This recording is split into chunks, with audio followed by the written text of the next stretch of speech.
Hello বন্ধুরা, আমি সাগর নীল। আশা করি আপনারা সকলেই জানেন আমির খানের আপকামিং সিনেমা সিতারে জামিন পার, সেটা ট্রেলার গতকাল মুক্তি পেয়েছে এবং সেই ট্রেলারটা আমার যেরকম যা লেগেছে আমি দেখুন সেটাকে নিয়ে রিভিউ করেছি, আলাদা করে ভিডিও তৈরি করেছি, আমি আলোচনা করেছি। আমার জন্য কমেডিটা ওয়ার্ক করেছে, যে কারণ ট্রেলারটাও কিন্তু আমার বেশ ভালো লেগেছে, বাট অনেকের ভালো লাগেনি সেটা হতেই পারে। কিন্তু এই ট্রেলারটাকে নিয়ে একটা বাওয়াল তৈরি হয়েছে সোশ্যাল মিডিয়াতে, আশা করি আপনারা অলরেডি দেখে ফেলেছেন। সেটা হচ্ছে রাজুদার পকেট পরোটা।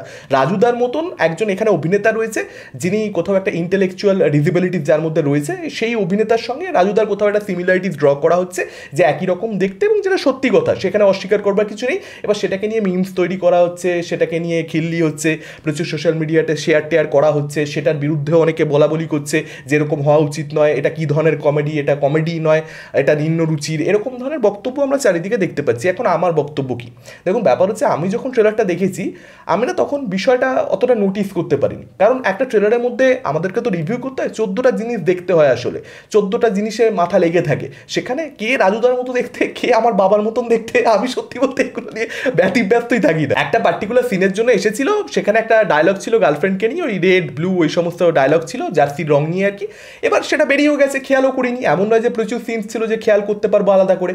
এবার দেখছি কমেন্ট বক্সে কমেন্ট পড়ছে রাজুদার পকেট পরোটা, রাজুদার পকেট পরোটা, 1:59 আমি আমার ভিডিওর 1:59 গিয়ে দেখছি কি জানি আমি কি মুখ করলাম রাজুদার মতন, যে কারণে আমাকে রাজুদার মতন দেখাচ্ছে, এটা সকলে বলছে। আমি ভাবছি যে ভাই আমাকে বোধহয় রাজুদার মতো দেখাচ্ছে। এবার 1:59টা কেন মেনশন করা হচ্ছে সেটা আমি বুঝতে পারলাম সোশ্যাল মিডিয়াতে যখন রীতিমতন ছবি টবি আর কি কেটে সবাই ওই পার্টিকুলার স্ক্রিনশট নিয়ে আর কি মিম টিম শুরু হলো, তখন আমি কর্ণজিৎকেও ট্যাগ করলাম যে দেখো কর্ণজিৎ এই জন্য রাজুদার কমেন্ট পড়ছে, এই সমস্ত বাওয়াল আর কি চলছে। এখন প্রশ্ন হচ্ছে যে আমি এই ধরনের কমেডি সাপোর্ট করি কি সাপোর্ট করি না। ব্যাপার হচ্ছে আমি নিজেকে এতটা গুরুত্বই দিই না যে এই কমেডিকে আমি সাপোর্ট করবো কি সাপোর্ট করবো না, এই প্রশ্নটা আমার মাথায় আসবে। মানে এখানে সাপোর্ট করা না করার কোনো প্রশ্নই আসছে না। যার যে ধরনের কমেডি পছন্দ সেই ধরনের কমেডি সে কনজিউম করবে, আর বাকিটা সে ফেলে দেবে, বাকিটা সে দেখবে না। আমি এই প্রসেসে বিশ্বাসী। সব ধরনের কমেডির অডিয়েন্স আমিও নই, সব ধরনের কমেডি আমারও পছন্দ নয়। আমি যেটা পছন্দ করি সেই ধরনের কমেডি হবে, আর আমি যে ধরনের কমেডি পছন্দ করি না সেই ধরনের কমেডি হবে না। এটা আমি বলে দেওয়ার কে?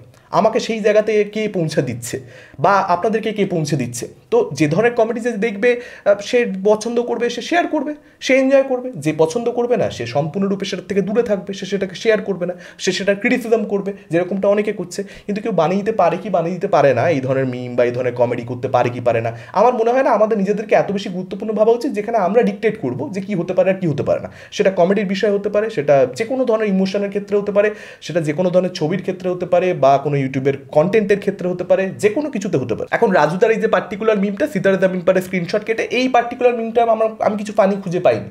মানে এটার মধ্যে হাসার কী আছে আমি সত্যি বলতে বুঝে পাইনি। জাস্ট মিল আছে, সেটাই পাবলিক শেয়ার করছে। এবার যদি মানুষ করেও থাকে সেটার মধ্যে ভুল কী আছে? আমি কোনো ধরনের প্রবলেম দেখছি না। মিল আছে, পাবলিক সেটাকে অ্যাড্রেস করছে স্ক্রিনশটটা কেটে।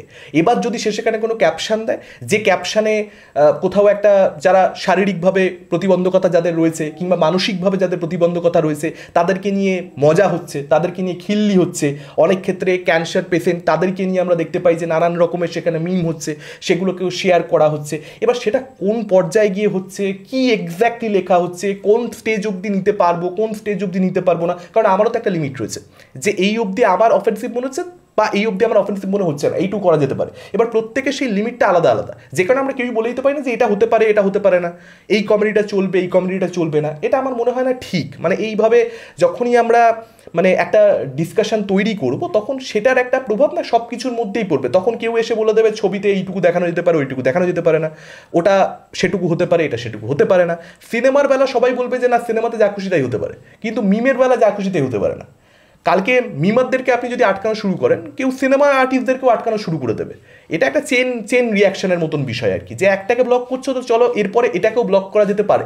তখন সবাই সেটাকে নিয়েও সাহস দেখাবে, আস্পর্ধা দেখাবে। একটা রাজনৈতিক মিম হচ্ছে যে রাজনৈতিক দলের বিরুদ্ধে হচ্ছে, তাদের খারাপ লেগে যাচ্ছে। বেটেদের এগেনস্টে মিম হচ্ছে, বেটেদের খারাপ লেগে যাচ্ছে। আমার গায়ের রং কালো, আমার যদিও গায়ে লাগে না, আমি তো ভাই আমি চরম রেসিজমে আর কি প্রমোট করি আর কি, যে আমাকে নিয়ে কেউ খিল্লি করলে। আমাকে কয়েকদিন আগে লাইভ করছিলাম 7th সেন্স অফ ক্রিকেটে, সেখানে একজন বলছে যে তোমার বাবা মা কি কেউ সাউথ আফ্রিকায় গেছিলো? তাই আমি বললাম যে না, বাবা মা সাউথ আফ্রিকায় যায়নি ভাই, আমি এমনি কালো, আমি তো আমার গায়ের রং কালো, তো আমি এটাকে লাইটলি নিলাম। এটাতে আমার কিছু যাই আসে না। কেউ আমার কালুয়া অনেক সময় কমেন্ট পড়ে, কালুয়া তো কালুয়া, তো ভাই কালুয়া ঠিক আছে, তোর সুপারস্টারকে খারাপ রিভিউ দিয়েছি, তুই বলছিস কালুয়া, তো কালুয়া ঠিক আছে কালুয়া, তুই বল কালুয়া। আমার কি কে ভাই সোশ্যাল মিডিয়াতে কি তা আমার মনে হয় না যে এইগুলো নিয়ে কোনো ডিসকাশনের যে যে মনে হচ্ছে সে মজা পাচ্ছে, কালুবাবু তো মজা পাচ্ছে, কেউ বেটে বলে মজা পাচ্ছে। এবার যদি কেউ বলেও যে না এই ধরনের মিম হতে পারে না, এটা কেন হচ্ছে, এটা অন্যায়, কোনো ধরনের পাঞ্চ ডাউন কমেডি চলবে না, আমার তাতেও কোনো অসুবিধা নেই, বিশ্বাস করুন কোনো প্রবলেম নেই। সেটা কারোর ব্যক্তিগত মতামত হতেই পারে, তার সঙ্গে আমার হয়তো মতামত মিলছে না, কিন্তু তার সঙ্গে বসে আমি আলোচনা করব, সুন্দর করে আলোচনা করব। তার মতামত একটা উল্টো দিকের মতামত আসতেই পারে, সেই ওপিনিয়ন অন্য কারোর থাকলেই সঙ্গে সঙ্গে না এই তো আমার বিরোধী, এই মানসিকতা যাদের রয়েছে তাদের কোনো ধরনের কোনো উন্নতি কখনো সম্ভব নয়। কিন্তু বিষয়টা হচ্ছে যে যারা সময় রানার বেলা বিশাল হ্যাজ নামিয়ে দিল, আমি দেখতে পাচ্ছি তারাই আবার এখন মিম শেয়ার করছে। তখন কি পাঞ্চ ডাউন কমেডি কি হওয়া উচিত না, বিশাল জ্ঞান শেয়ার ফেয়ারের একাকার কাণ্ড, বিশাল একেবারে, যে মানে আমি মোরালি বিশাল কারেক্ট। তখন একেবারে অনেকের ইমেজ এরকম দেখানো হলো, তারা চেষ্টা করলো সোশ্যাল মিডিয়াতে বিশাল হ্যাজ নামালো। এখন তারাই আবার এই ধরনের মিম শেয়ার করছে, এবং এটা একটা পার্টিকুলার ইস্যু ভাইরাল হয়েছে বলে এখন আমি এটাকে নিয়ে ডিসকাশন করতে পারছি। কিন্তু তারা পাঞ্চ ডাউন কমেডি বিভিন্ন ধরনের মিমসে তারা রিয়েলাইজও করে না যে তারা নিজেরা কন্ট্রাডিক্ট করছে, নিজেরাই হিপোক্রেসি দেখাচ্ছে, যেটা বলছিল সেটাকে মানে তারা মেনটেন করছে না, তারা নিজেরাও বোঝে না। তো অ্যাকচুয়ালি কী কমেডি নয় সেটার বিষয়ে আন্ডারস্ট্যান্ডিং বাঙালি প্রচণ্ড কম। কি হতে পারে না প্রচণ্ড বেশি। আমরা মানে বাঙালি একটা এমন জাতি যারা প্রচণ্ড বেশি গায়ে মেখে নেয় সব কিছুতে। এসব রাজুদা ফাজুদা বাদ দিন, বিশ্বজুড়ে অনেক বড় ইস্যু চলছে, সেখানে গণ অভ্যুত্থান, গণলড়াই, কি জানো গণ আন্দোলন, ঠিক আছে, অনেক রকমের শুরু হয়ে গেছে। চলুন আমরাও গিয়ে সামিল হই, যে যুদ্ধ নয় শান্তি চাই।